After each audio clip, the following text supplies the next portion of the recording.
ఎన్నో ప్రత్యేకతలు మరెన్నో విశేషాలకు నెలవు అయోధ్య రామ మందిరం. ఆ జగదభిరాముణ్ణి కొలువు తీర్చే భవ్య మందిరం నిర్మాణంలో ఎన్నో ప్రత్యేకతలున్నాయి. ఈ భవ్య మందిర నిర్మాణంలో ఎక్కడా కూడా ఇనుమును, సిమెంటును ఉపయోగించలేదు. అయితే ఈ నిర్ణయం తీసుకోవడం వెనుక అనేక కారణాలున్నాయి. అవేంటి?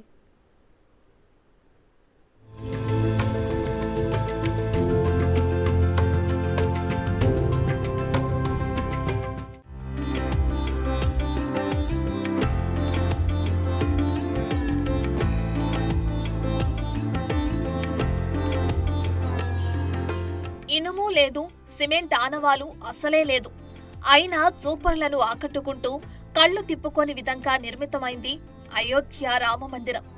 అయితే ఈ మందిర నిర్మాణంలో ఇనుమును, సిమెంట్ను వాడకపోవడానికి అనేక కారణాలున్నాయంటున్నారు ఇంజనీర్లు.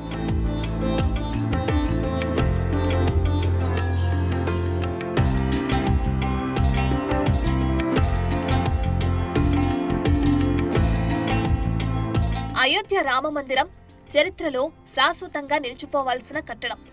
అందుకే ఈ మందిరాన్ని నగర శైలిలో నిర్మించారు. ఈ శైలిలో ఇనుమును అస్సలే ఉపయోగించరు.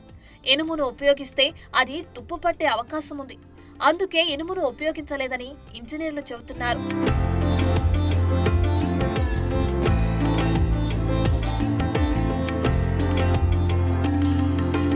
రామాలయం ఒక్క దేశంలోనే కాదు, ప్రపంచంలోనే అద్భుతమైన నిర్మాణం కావాలి అనేది అయోధ్య ట్రస్ట్ ఆలోచన. దీనికి కార్యరూపం ఇచ్చేందుకు చాలా జాగ్రత్తలు తీసుకున్నారు. ఆలయ నిర్మాణంలో ఇస్రో టెక్నాలజీని కూడా వాడినట్లు తెలిపారు ఈ ఆలయ రూపకర్త చంద్రకాంత్ సుంపూరా. దాదాపు 15 తరాలుగా ఆయన కుటుంబ సభ్యులు ఆలయ నిర్మాణాలను డిజైన్ చేస్తున్నారు.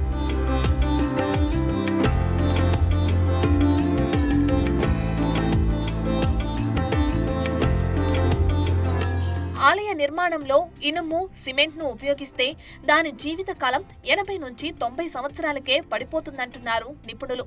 అందుకే 1000 ఏళ్లైనా నిలిచిపోవడమే కాదు, భూకంపాలు వంటి తీవ్రమైన ప్రకృతి వైపరీత్యాలను తట్టుకునేలా ప్రత్యేకమైన రాయితో ఆలయాన్ని నిర్మించారు. రాళ్లను జోడించేందుకు సిమెంట్కు బదులు ఇంటర్లాకింగ్ సిస్టమ్ను ఉపయోగించారు.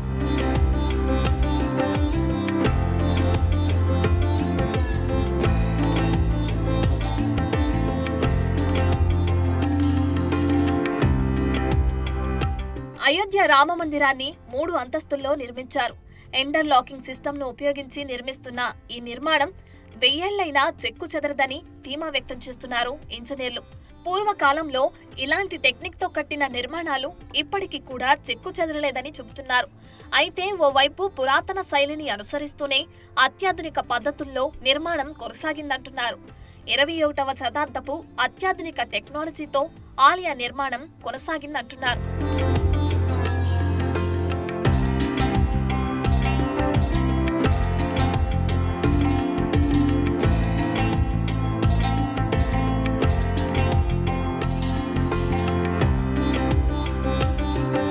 పురాతన వాస్తు శిల్పితో పాటు మోడ్రన్ టెక్నాలజీల మేళవింపైన అయోధ్య రామ మందిర నిర్మాణం చరిత్రలో నిలిచిపోవటం ఖాయమన్నది ఆలయ నిర్మాణ ఇంజనీర్ల మాట.